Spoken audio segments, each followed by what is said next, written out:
My campaign and my focus is laser focused on the North Country, and I do not want any distractions from that.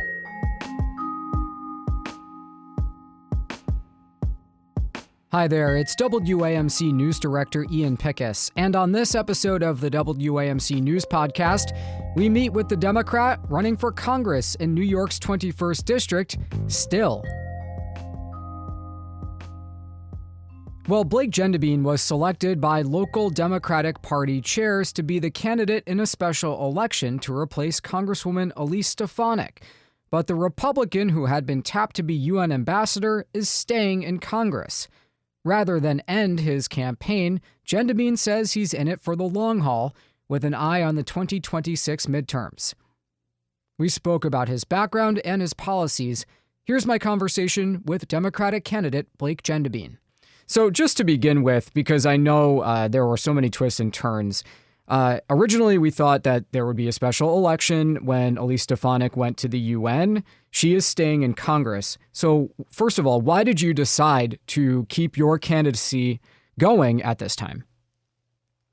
So ever since we started way back last November, we have been focused on making sure that we can bring costs down at the dinner table for all North Country families. We have been making sure that we work very hard on immigration and building a farm worker modernization program, but not just for farmers, for hospitality and healthcare and forestry and construction as well. Also, we've been focused very hard on rural healthcare. Nearly 50% of our district are seniors. And my Uncle Rodney had a stroke last June, and we had to drive him 2.5 hours for routine doctor's appointments to Syracuse. That's really unacceptable. So I want to work very hard on rural health care. And those are not divisive issues. Those are things that since the beginning of our campaign still resonate. And I'm here to continue to work hard for the people of the North Country and remain laser focused on our needs. You know, a race for office like Congress requires a lot of fundraising to keep the whole effort going. So will you be able to continue running through 2026 effectively, full time? Yes, absolutely. I will tell you, we've had tremendous support for our campaign. You may have seen we raised $3 million in the first quarter. I'm very proud of that. That took a lot of hard work, took a lot of energy from the entire team and our campaign. So we're just going to keep chugging along. We're going to keep working very, very hard. And on top of that, I can't wait to plant my corn and soybeans this spring, which I would not have done if the special election was on. It would have been just a little too busy, but very happy that I get to hit the fields and stay connected to my farm. I'm glad you raised your farm. So I want to give you a chance to introduce yourself to people who may not have paid such close attention during the point in time earlier this year when you were making the rounds as a candidate in the special election. You're a farmer from Lisbon, but tell us about your background and what you want people to know about you. Great. So I'm a husband. Carmen and I have been married for 22 years. We're parents. I'm a dad. We have 3 boys, Miles, Truman, and Noah. Miles is 21, Truman is 19, and Noah is 18. Noah's a senior in high school, so we're going to be empty nesters soon, which is an odd feeling. I graduated from Lisbon Central School. My kids graduated from Lisbon Central School. I participated in all of their youth activities, which is very important in the North Country. You have to participate to keep programs going. On top of that, Carmen and I are dairy farmers with my parents. We moved back to Lisbon in 2002 and got married at the white church that is surrounded by our farm's property. And we grew the farm with my parents from 50 cows. Now we milk 500 cows and farm 1,200 acres. I've also been the president of the Lisbon Central School Board, coached JV basketball at Lisbon Central School, and was the varsity basketball assistant coach. That was a great experience and got to spend a lot of extra time with my kids. And then Finally, Carmen and I started a foundation called the Jewels of Life Foundation, which supports children suffering from pediatric cancer from Syracuse to Plattsburgh. That's very meaningful work for us.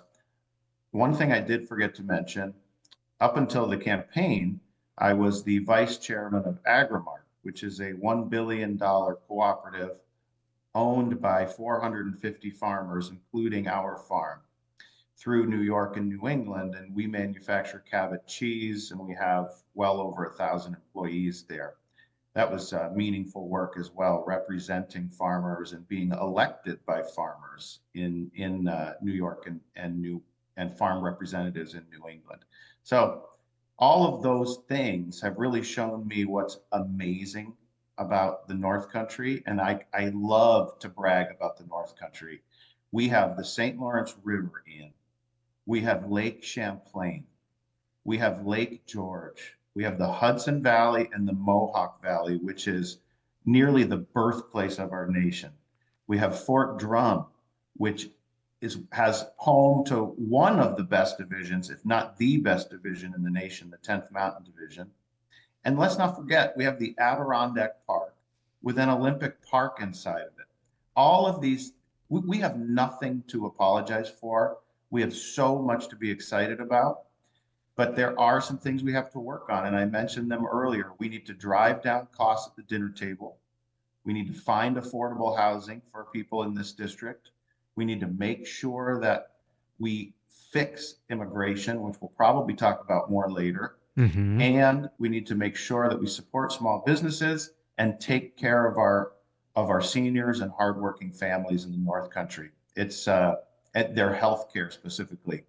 Those are major issues, and that's what we're focused on. Before you moved back in 2002, where were you? Where were you based, and what were you doing? Okay, great question. So after high school, I went to Penn State University and I studied agriculture and had a business minor. I love farming. Okay, Ian, it's where I want to be. I love the farm. It's the industry that I'm extremely passionate about. And America's farmers are the best in the world. And I've always felt like we've been underrepresented and taken advantage of. After college, I worked for a company called AGCO, which is a American manufacturing company of farm equipment. And specifically, before I came home, I was working for tractors, Fendt tractors, and then Ag Chem, which is Rogator and Terrogator. I could talk to you all day about farm equipment, which would probably bore everyone to death. And Carmen and I had just started dating. And my dad called me up and said, "Hey, Blake, the farm for sale, it next door is for sale. Would you like to buy it?" And this was in 2002. And I looked at Carmen and said, "Do you want to go farm?" And she was born in Cuba. Her dad was the superintendent of an apartment building in New York City, in Washington Heights. And that's where she grew up, in a basement apartment. And we were living in Atlanta at the time. And she said, "Well, the St. Lawrence River on the Canadian border is closer to Washington Heights and Atlanta, so let's do it." So she deserves a tremendous amount of credit for embracing the farm as well.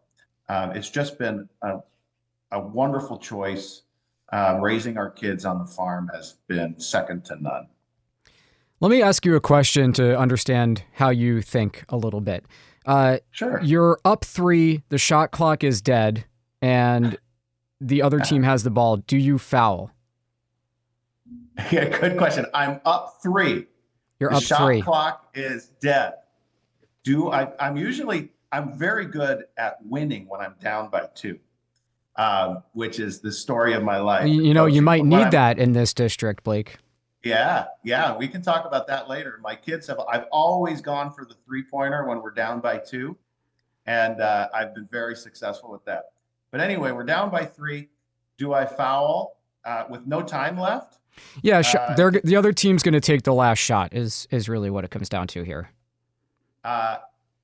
It depends on if the young person dribbling the ball is a good foul shooter or not. In JV, typically they get a little stressed out. Yeah, so I might foul and put the pressure on them.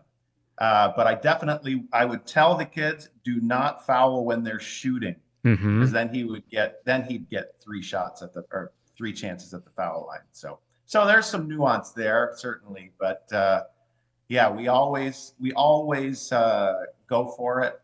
And I've been telling our team, let's pull the goalie early. We're in this to win it. We're in this to win. We're not in it not to lose. So we're all in and we're working really, really hard. So I have a question for you today, Blake. You were able to convince the county Democratic chairs to back your candidacy. What was the case that you made? What was your pitch? Okay, my case that I made was in a traditional primary, we tend to have nominees that are really far to the right and really far to the left.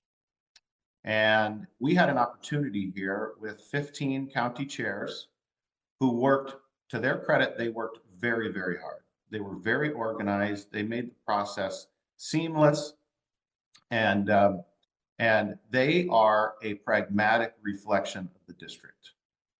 So I was just myself. I told them, I am born and raised in Lisbon. I am a dairy farmer in Lisbon. I know how to work on both sides of the aisle. It is the environment that I grew up in. I will work with anyone to get things done.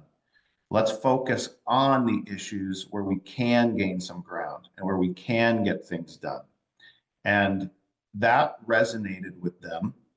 And thankfully, they chose our campaign.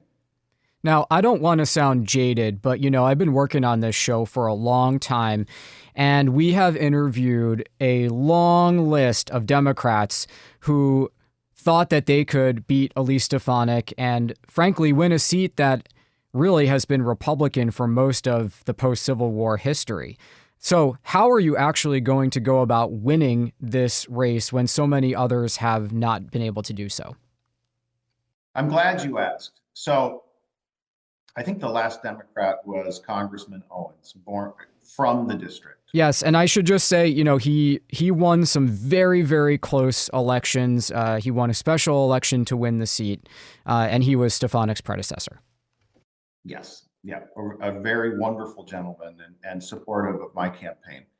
So born and raised in Lisbon, I'll keep repeating that. I'm actually from the district. I mow my own lawn. I farm my own fields. I have coached through the district.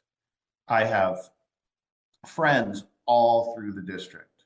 My son went to prom with the daughter of an ICE agent. The high school soccer coach at Lisbon for many years was a Border Patrol agent. We talk about things. We talk about the issues. We don't ask each other what party we're on. And it's really easy. It is easy to win when you're playing basketball 6-on-4. That's not an accomplishment. I want to remind everybody, that's not really an accomplishment. An accomplishment is when you represent the North Country with a message that is not divisive. We talked before about driving down costs, making life more affordable. I know what it's like to farm on the border in a broken immigration system. I can talk about it.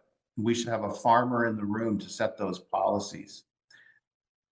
Making sure rural healthcare is accessible and affordable is not a divisive issue. And these are things that everybody is concerned with. And we have also got to talk about more current events. Tariffs. Most people in Congress right now do not have their lives directly affected by tariffs like I do. This morning, I received a phone call from the John Deere dealership in Canton that said, Blake, your bearings aren't in yet. The bearings you ordered have not arrived yet. They are hung up in customs because the John Deere warehouse that services our farmers in St. Lawrence County and northern New York, that warehouse is in Ontario. This trade war is a problem. And it's a problem for Republicans and it's a problem for Democrats. And the way I look at that is it's a problem for us. That's why this is different. This is not a divisive campaign. This campaign is meant to bring people together and come to a common goal and make sure everybody in the North Country can not just get by, but thrive. That's what's different. So let's start to get into some specifics here. You mentioned rural healthcare needs. I'm wondering what kind of healthcare policy you favor. Would you vote for Medicare for all? Do you want to keep the ACA in place? Something else? What's your vision? Yeah, thank you for asking that. I have a personal story about the ACA. When Carmen and I were, we are not a wealthy family. We are not independently wealthy. We don't have parents with an extremely successful business, and we don't have Ivy League educations. We are a North Country family and hardworking. And when we were growing the farm, which was very difficult, our kids were little. Our insurance premium was more expensive than the farm mortgage. Those days were really, really tough. And so the Affordable Care Act changed our lives. It made life much easier. It allowed us to focus on the farm. It helped the farm grow. It helped our business grow. Our kids were healthier. Things were better. So I would support anything that makes people's lives better. The Affordable Care Act was a good thing for North Country families, and I do not think it should be politicized. I also think that we need to work really hard on having more community health centers for veterans. So I'm going to kind of circle back to veteran healthcare, VA benefits, but I want to tell you that rural districts like the North Country, Northern New York, we make up just 16% of the nation's population, yet 50% of our military recruits come from rural districts like this one. That's a massive disproportionate amount of recruitment, but we should be proud of that. And we need to make sure that when our military service men and women retire, there is a healthy, vibrant economy back in the North Country for them to come back to. And we need to make sure that the health care is here for them. And under no circumstances should VA benefits be anything but the best benefit package in the world. I don't understand why it's not. And DOGE is making cuts to VA benefits, which seems totally unacceptable. I just can't wrap my head around that.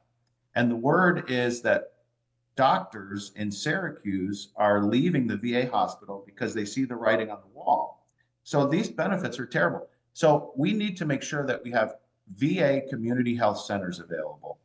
And we need to make sure that we also have more healthcare physical places for our seniors to go so that they don't have to drive 2.5 hours for routine doctor's appointments. Any policy in that direction would be supported by my campaign and any efforts that I do in the future. Who did you vote for president in the last election, and how come? So I always vote for the person that will help the hard-working man and woman in the North Country. That is what I'm focused on right there. Okay, well, in November, who was that person? That is a private decision that is between myself and my family. Well, why are you're running for office? People are trying to understand where you're coming from. Why can't you say if you voted for Harris, Trump, or someone else? Yeah, so what I'll tell you, Ian, is my campaign and my focus is laser focused on the North Country, and I do not want any distractions from that. This is a campaign for people in Northern New York in District 21. And here's what I want to explain.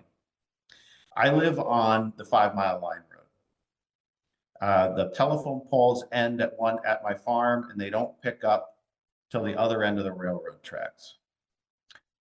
When people go off the road, they'll walk to my house and they say, Blake, can you pull me out?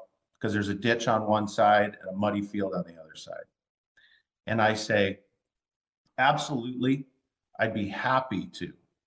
And so I drive my tractor down, I hook up, I pull them out, and we don't ask each other what their party affiliation is. We get the job done. And then at the basketball game on Friday night, we high five. And that is what's so critical about my messaging and what I want to do for the North Country. We need to make sure that our lives are better. We have been underrepresented by partisan politics and divisiveness for too long, and I will not allow that. I am embracing everybody in the North Country, whether no matter who you voted for, and I'm not going to get distracted. I'm wondering about abortion rights. Roe v. Wade was overturned by the Supreme Court a couple of years ago. That sent policies back to the states. I'm wondering, what is your view on a woman's right to choose, and should there be any restrictions on a woman's access to abortion? So I am pro-choice, and a woman's right to choose is between her family, and her physician. And I support the nearly 50 years of precedents, Roe v. Wade. Let's talk about climate change. Do you accept that climate change is worsened by human actions? So there is no doubt that weather patterns are changing. There isn't a farmer in the United States that won't tell you that weather patterns are changing. We've got pastures drying out, and as a result, dairy farmers are breeding our cows to Angus semen, and we're sending Angus calves out to the panhandle of Oklahoma. Things are changing. 10 years ago, we didn't plant 1 acre of soybeans. We didn't plant 1 acre. Last year, we planted 300, and we're not the only ones. Everything is different, and I do not have a problem with planting cover crops to sequester carbon. The math adds up there. I think it's a good idea to have digesters to capture dairy methane and scrub it into natural gas and pump it into the natural gas lines. Anything that gets us down to net zero will only help the environment. And if farmers can be part of the solution, let's be part of the solution. I think that's great. Immigration, this is obviously a thorny issue. As we speak, a lot of attention has been on the Trump administration's moves to deport people from the country without a hearing or showing that they've committed crimes. In some cases, it appears that they have deported people accidentally. So what's your view on our current immigration policies, and what would you do differently? So I feel very strongly that our immigration system is broken. Farming on the border has shown me that we've got a lot of work to do, and that Washington does not understand American agriculture. According to a Texas A&M study in 2016, almost 50% of dairy labor is immigrant labor.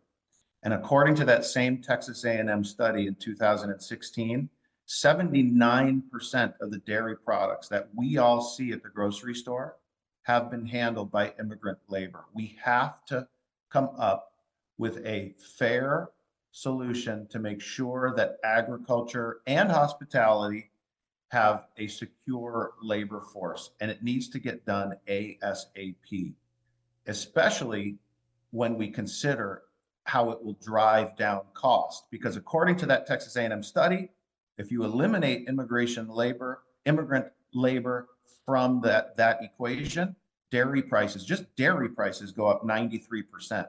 So imagine what happens to affordability in the economy if we don't fix this.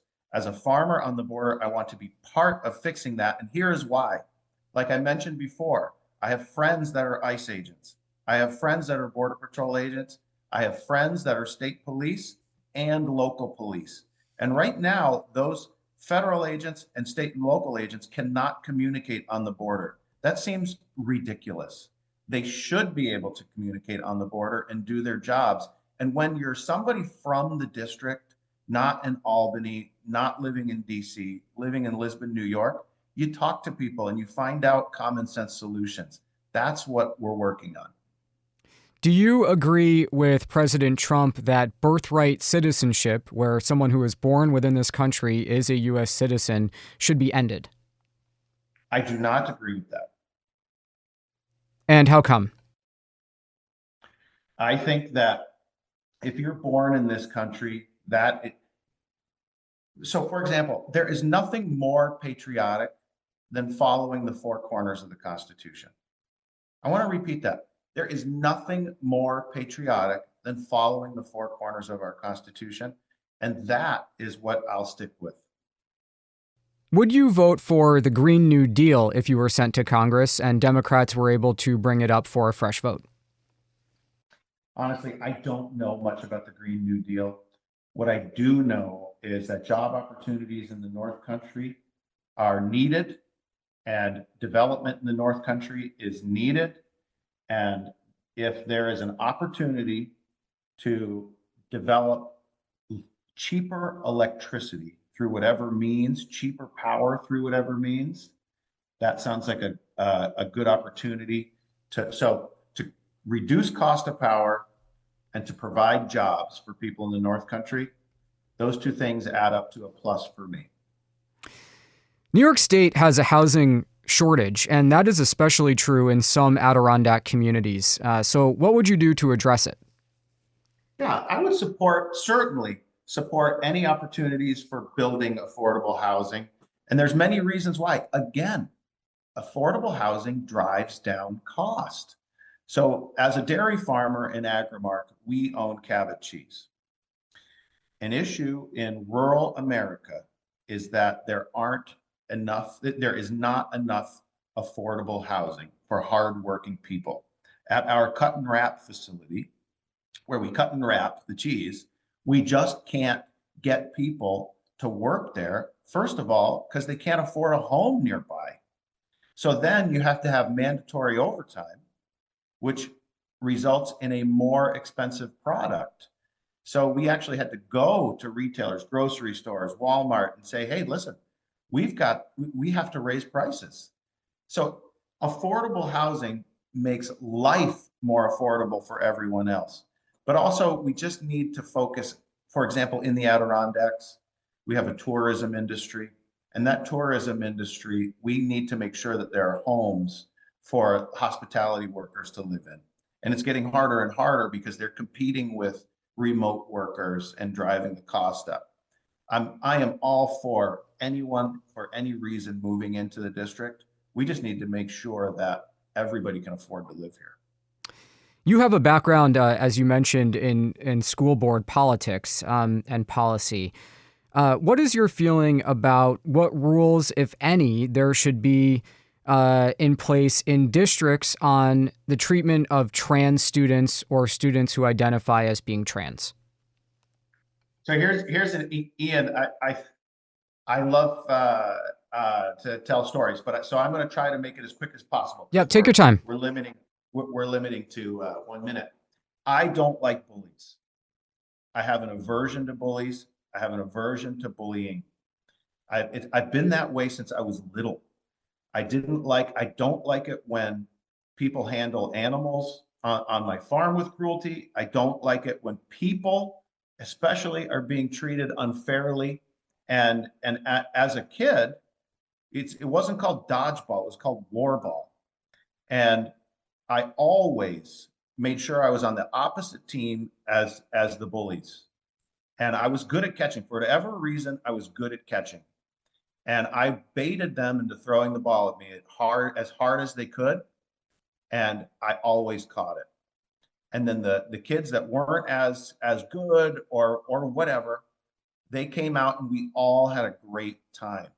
So as far as the LGBTQ community goes, I will stand next to them. Anyone that feels marginalized, I will be there for. But I just cannot stand bullies, and that's really what it boils down to for me. It seems pretty likely one way or another that Congresswoman Stefanik will not be running for a seventh term in the race you'd like to be on the ballot for next year in 2026. So which of the Republican candidates who were jockeying in the special election do you want to face? Yeah, I'm glad you answered that. I don't think she'll be there. I think she is looking for another opportunity. And first of all, Ian, it's not in my style to ever attack somebody personally, and I would never do that. I feel like whoever it is I don't have any control over. My messaging stays the same no matter whoever it is. So I look forward to finding out through the process who we're running against, but it doesn't matter to me. Really, it doesn't matter to me at all, actually. We've been speaking with Blake Gendebien, who is a Democratic candidate for Congress in New York's 21st District. He got the backing of the county chairs for the special election that was since called off as Congresswoman Stefanik stayed in her seat. And so Blake Gendebien is now running with an eye on 2026. Blake, I'll say two things to you. One, as we say to everybody, good luck. And two, I'm sure we'll be talking to you again as the weeks and months unfold in front of us. So thank you for your time, and I look forward to the next round. Yeah, thank you very much. Have us back. We'd be happy to chat again. Okay, that does it for this episode of the WAMC News Podcast. Thanks so much for listening. Until next time, I'm Ian Pickus.